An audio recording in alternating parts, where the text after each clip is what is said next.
Welcome to our third installment of our Menopause Book Club, Reading the New Menopause by Mary Claire Haver.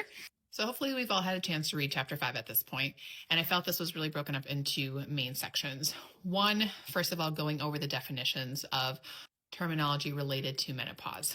We always like to use menopause kind of as the umbrella term of this, but really there's 3 stages: premenopause, menopause, and then postmenopause. Premenopause will often start in the 40s, but can even start in the mid-30s. Many people will associate hot flashes with menopause, but there are so many other symptoms that are related. So I think as people have more awareness of what the symptoms are related to menopause, they might start to see the signs of when they are entering the premenopausal state. It seems easier to retrospectively say when you may have started entering your premenopausal state rather than knowing it in the moment. If you approach your doctor with your concerns, they should be listening to you. They should be believing you to kind of help establish where you are in your journey. Menopause is really just one day. It is the day 12 months after your last period. So again, this is something we only know retrospectively. After your last period, you don't know that you're not going to have one for the next 12 months. So menopause technically is only one day. That day that is a year after your last menstrual period.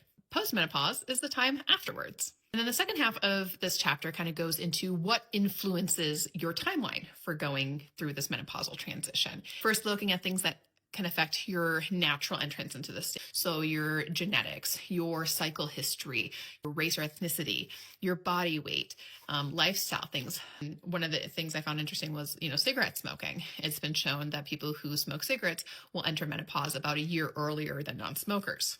And then the last part also looked at other factors that can influence the time that you go into menopause, right?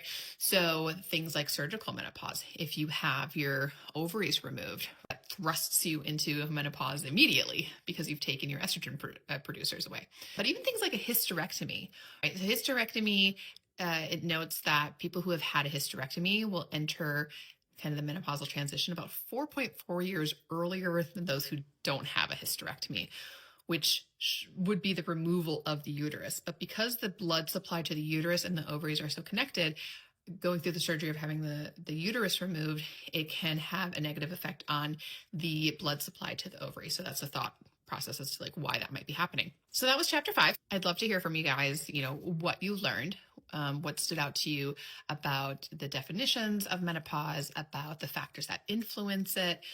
Is there anything that surprised you? Is there anything that is going to change how you approach this subject? Or are you now going to approach a doctor because of what you read in this chapter? And then in 2 weeks' time again, we'll come back here and talk about what we learned in chapter 6.